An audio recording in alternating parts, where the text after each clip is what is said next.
านยามแลตะเวนแดงลับดงตึกสูงใจลอยอยู่ในเมืองกรุง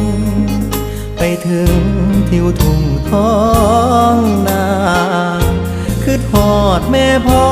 สำบายบ่น้อยามลูกจากมาฝาเฮือนแอมตองมุงยาหลับตายังจำฝังใจมาอยู่เมืองไกลบ่อุ่นใจคืออยู่บ้านเฮาหาปลาหน้าหวานเกี่ยวข้าวของขึ้นเหล่าลาบขมต้มไก่หนาวหมอกจางจางไอดินกลิ่นฟางยังค้างในใจหอมเอ่ยหอมกลิ่นเข้าเมืองน้ำตาสิไหลย้ำคือทอดบ้าน